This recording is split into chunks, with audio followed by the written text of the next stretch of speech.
Hi all, welcome back to Ankit Chaudhary education. और आज की क्लास में हम डिस्कस करने वाले हैं diffraction of light at a single slit. ये एक प्रैक्टिकल डेमोन्स्ट्रेशन होने वाला है किस तरीके से डिफ्रैक्शन जो है वो अकर करता है इन रियल वर्ल्ड। आपको इंस्टिंक्ट के बेसिस पे ये फील होगा कि यस, डिफ्रैक्शन जो है वो रियलिटी में स्फेरिकल मिरर, स्फेरिकल सरफेसेस या फिर कोई भी ऐसे प्रैक्टिकल अप्रोच अपनाओगे with the help of optical instrument तो आपको डिफ्रैक्शन होता हुआ क्लियरली दिखेगा। ये एक डेमोन्स्ट्रेशन होने वाला है।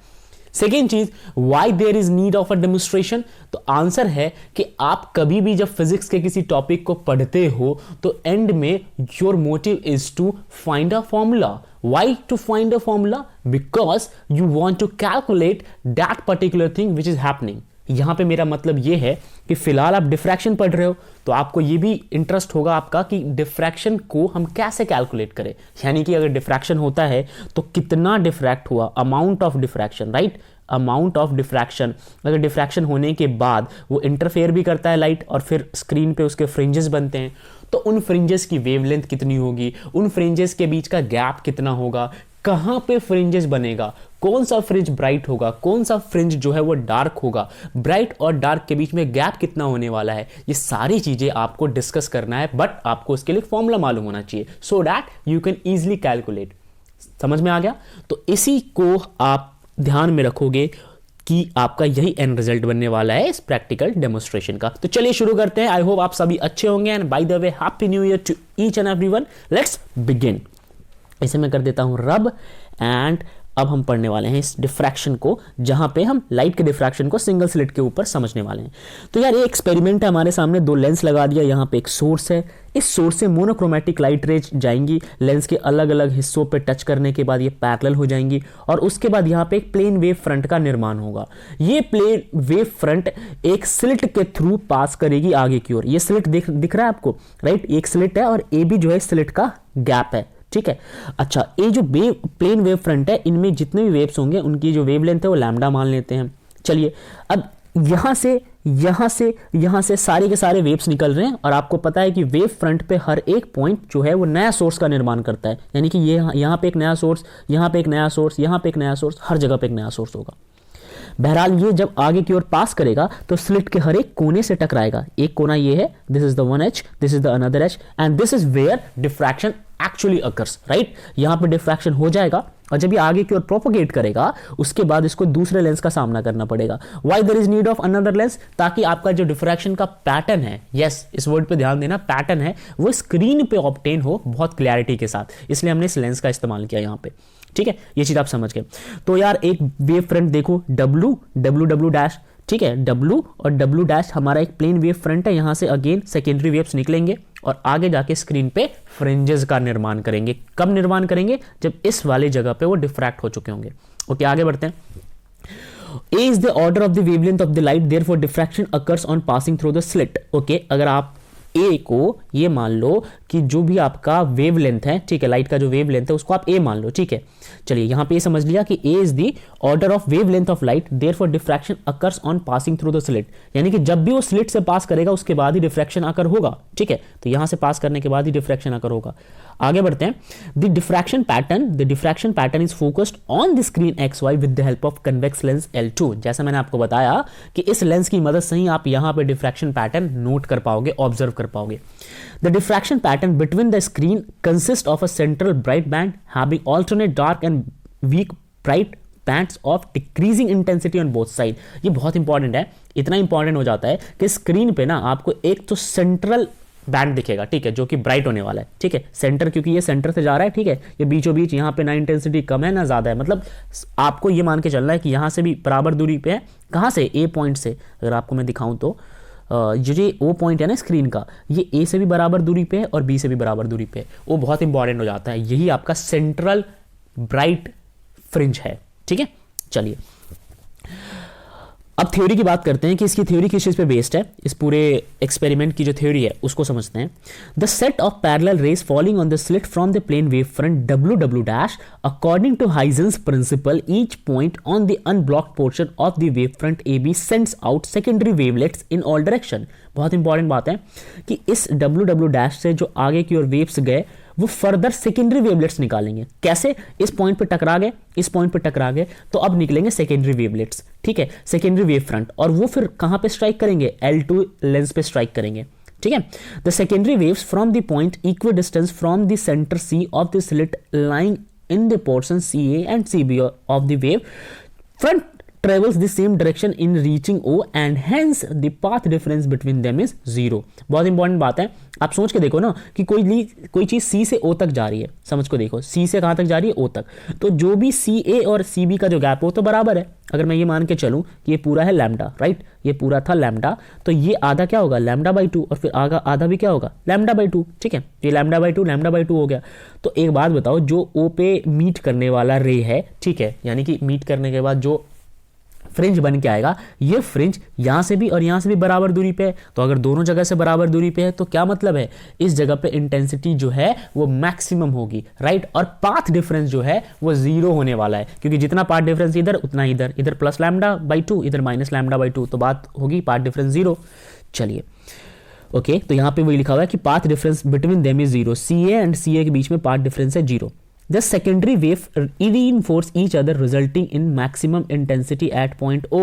बहुत इंपॉर्टेंट है, वही बात है ना कि यहां से निकलने के बाद, अगर मैं आपको दिखाऊं, जूम करके दिखाता हूं आपको मैं, राइट, परफेक्ट, देखो यहां से इस वेव फ्रंट से आगे की ओर जितने भी रेज निकलेंगे वो है सेकेंडरी वेव फ्रंट।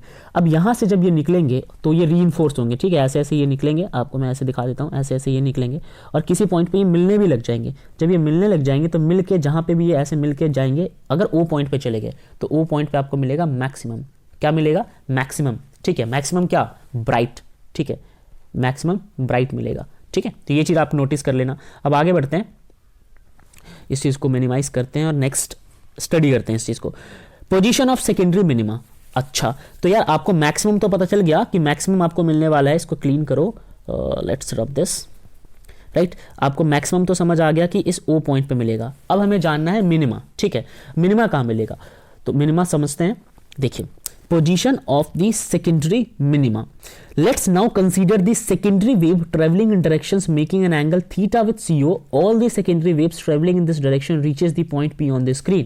अब आपको ये मान के चलना है कि यहां से C पॉइंट से बहुत सा कुछ वेव्स जो है वो P पॉइंट तक जाएंगे। कहां तक जाएंगे? P पॉइंट तक जाएंगे। अब जब सारे के सारे वेव जो है वो C पॉइंट से P की ओर अप्रोच करेंगे तो P जो है हमारा वो सारे सेकेंडरी वेव्स जो है वो पी की ओर जब अप्रोच करेंगे तो आप एक चीज समझो, यहां पे मान लो कि ये जो प्लेन वेव फ्रंट है यहां से सारे वेव्स निकले ए और बी पॉइंट स्लिट के दो एजेस पे टकराने के बाद जब आगे जा रहे थे ना तो वो हो गए थे सेकेंडरी वेव फ्रंट, राइट। इससे बाहर निकलने के बाद जब भी मैं अगर आपको ड्रॉ करके दिखाऊं तो यहां वाले जितने भी वेव्स है, अगर आप जूम करो इसको, ये देखो, ये यहां पे नोटिस करो ध्यान से, ए के एच से निकलने के बाद जितने भी वेव्स होंगे वो सेकेंडरी ही कहलाएंगे, बिकॉज वो प्राइमरी नहीं रहे हैं। अब सिमिलर फैशन में बी के कोने से निकलने वाले जितने भी वेव्स आगे की ओर प्रोपोगेट करेंगे वो कहलाएंगे सेकेंडरी वेव फ्रंट। अब इसको रब करता हूं मैं, आपको एक बहुत इंटरेस्टिंग बात बताता हूं।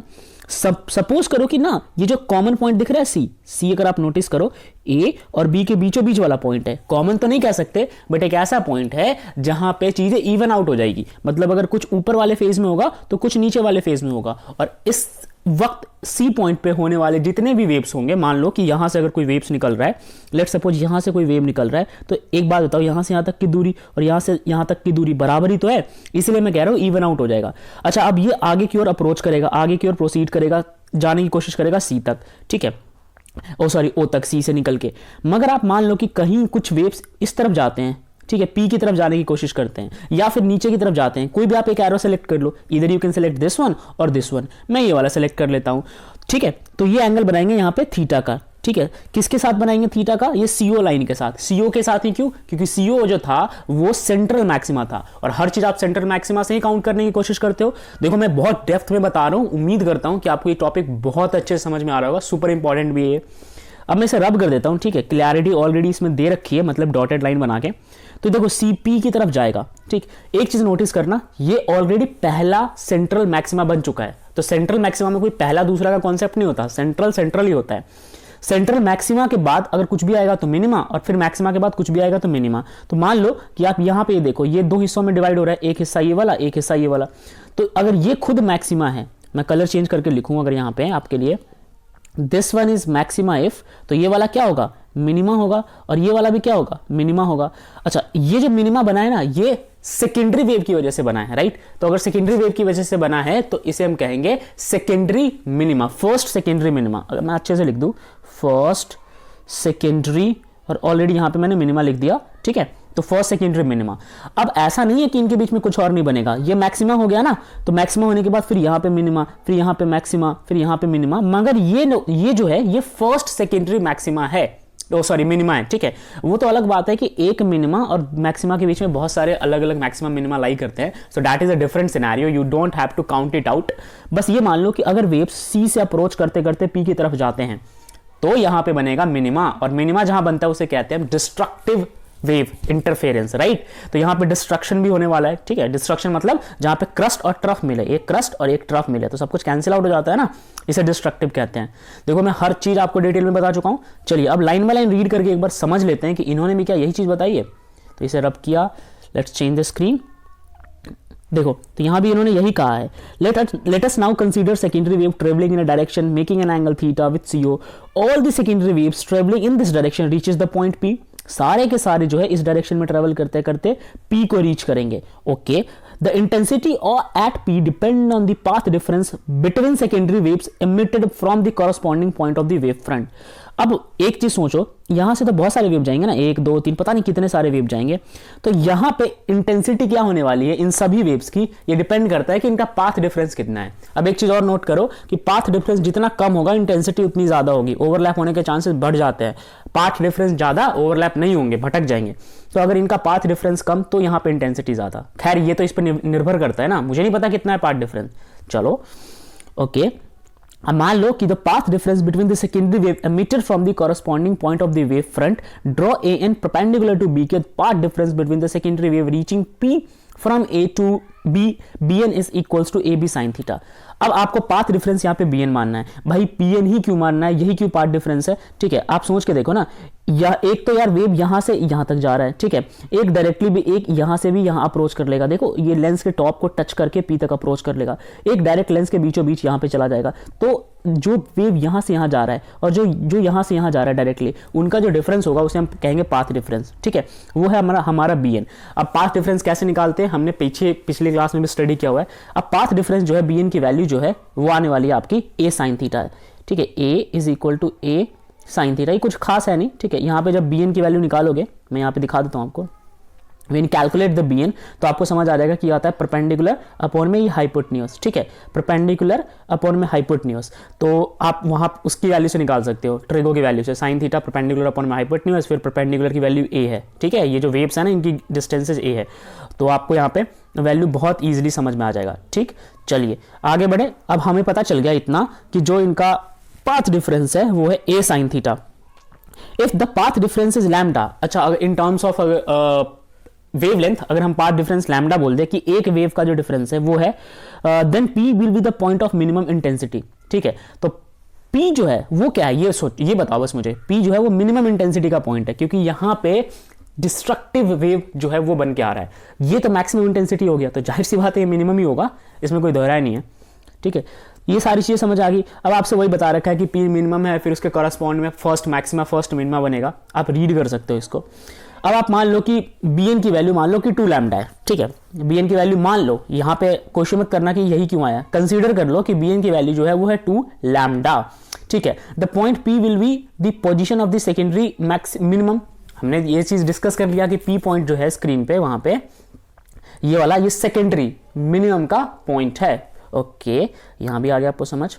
चलिए तो इस प्रकार से अगर आप जनरल तौर पे फॉर्मूला निकालोगे कि भाई ऐसे तो nth मिनिमम बनेंगे, समझ में आ रहा है ना। जैसे ये तो है, ये है सेकेंडरी, ये हमारा था सेंट्रल मैक्सिमा, ये था सेकेंडरी मिनिमा। अब फिर ये सोर्स बनेगा ना किसी नए वेव के लिए, फिर इसके बाद जो वेव्स जाएंगे वो कोई और मिनिमा बना रहे होंगे, तो ऐसे तो nth हमारे पास सेकेंडरी मिनिमा बन के आएंगे, ठीक है। nth सेकेंडरी मिनिमा बन के आएंगे, तो उनका फॉर्मूला क्या है, तो उनका फॉर्मूला आपको ये याद रखना, ये वाला nth सेकेंडरी मिनिमा का फॉर्मूला, ठीक है। आप बस इसको लर्न कर लो।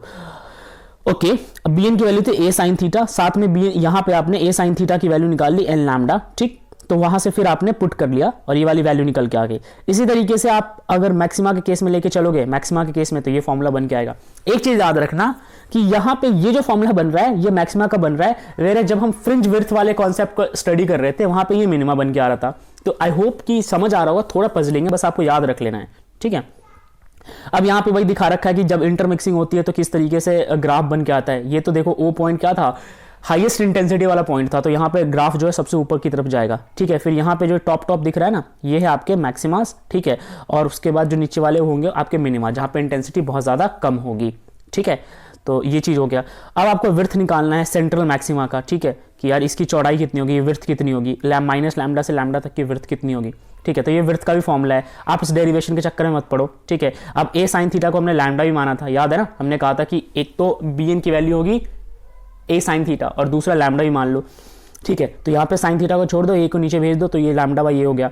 थीटा इनमें बहुत छोटा होता है, फर्क नहीं पड़ने वाला, ठीक है। और आप यहाँ पे समझ लो कि फोकल लेंथ जो है वो लेंस के बहुत ही ज्यादा क्लोज है, तो जो एफ होगा और जो डिस्टेंस होगा स्लिट का वो दोनों मतलब इक्वल हो जाएंगे यहाँ पे, ठीक है। यहां तक समझ आ गया। अब जब साइन थीटा डायग्राम में जाके निकालोगे तो परपेंडिकुलर अपॉन में हाइपोटेन्यूज वहां पे एफ बन रहा होगा लेंस के केस में, ठीक है। और एफ और डी बराबर है, तो यहाँ पे हमने डी लिख दिया। तो मैं बस एक होल और सोल मीनिंग बताना चाहता हूं कि क्या कंसेप्ट यहाँ पे अप्रोच किया गया है, ठीक है। आपको अंत में फॉर्मुला ही लर्न करना है। तो यार ये आपस में बराबर हो गया, x by f is equal to x by d, ठीक है। ये चीज आपको समझ आ गया। अब आप यहाँ पे रिप्लेसमेंट कर दोगे, रिप्लेसमेंट करने के बाद x की वैल्यू आ जाएगी डी लैम्डा बाई ए, ठीक है। तो विड्थ ऑफ जो सेंट्रल मैक्सिमा है जिसको आपने 2 लैम्डा माना था, ठीक, तो वहां पे आपने ये वाली वैल्यू पुट कर देनी और आपका ये आंसर निकल के आ जाएगा। आपको ये फॉर्मुला लर्न कर लेना है, ठीक है। This is very hard to make you understood कि ये फॉर्मुला एग्जैक्ट कैसे आया, but I am trying to explain it as much as possible, okay. ये अलग अलग फिगर दे रखे हैं कि भैया width of the central maxima जब इंटेंसिटी ज्यादा होती है तब आप ये देख लो, ठीक है। Width of the central maxima, width of the central maxima, ये तीनों सेम ही चीज है। तो फिर इसमें फर्क क्या है भाई, लैम्डा की वैल्यू बदल रही है ना, पहली बार ए की वैल्यू मतलब जो विड्थ है ना ए की वैल्यू वो चेंजेज हो रही है, पहली बार में लैम्डा है, दूसरी बार में 5 लैम्डा, तीसरी बार में 10 लैम्डा, तो ये वैल्यू जो है बार बार बदलेंगी, तो इससे इंटेंसिटी भी चेंजेज हो जाएंगी, ठीक है। यहाँ पे देखो अगर ए जो है लैम्डा के बराबर हो गया तो सबसे ज़्यादा यहाँ पे होगा, ठीक है। तो ये एक आपका टॉपिक था, आई होप कि आपको समझ आया हो, ठीक है। नेक्स्ट जो है difference between interference and diffraction of light. 2 important topic हमने डिस्कस किए, इंटरफेरेंस और डिफ्रैक्शन। अब इसमें अंतर समझते हैं। इंटरफेरेंस तो इसलिए होता है कि लाइट के वेव सुपरपोज करते हैं। मान लो कि लाइट के वेव है, ये वाली जो वेव है ये सुपरपोज कर जाए, इसके साथ सुपरपोज कर जाए, ये दोनों वेव्स आपस में सुपरपोज कर जाए ना, तो y बराबर y1 प्लस में y2, इसे कहते हैं इंटरफेरेंस, ठीक है। If interference pattern all bright fringes are of the same intensity, वही जितने ब्राइट फ्रिंजेस होते हैं उनकी इंटेंसिटी एक जैसी होती है, डार्क की बिल्कुल अलग होती है, ये सारी चीजें बता रखी है। उसके बाद आप आओ, अब यहाँ पे पढ़ो next point. In interference pattern intensity of minima is generally 0, तो मिनिमा की इंटेंसिटी हमेशा 0 होगी क्योंकि कट जाता है, क्रस्ट और ट्रफ कैंसिल आउट कर देते हैं, या फिर बहुत ज़्यादा कम होगी। Width of the interference fringes may और मे नॉट बी इक्वल, ये भी जरूरी नहीं है कि जो पहला सेंट्रल ब्राइट फ्रिंज है, सेंट्रल डार्क फ्रिंज है, इनके विड्थ आपस में बराबर हो, ये भी नहीं है, ठीक है। यार ये टॉपिक आपको स्टडी नहीं करना, ठीक। तो यहाँ तक हमारा ये कॉन्सेप्ट था, इसके आगे हम वेव ऑप्टिक्स के और भी टॉपिक को डिस्कस करेंगे। तब तक के लिए ऑल द बेस्ट।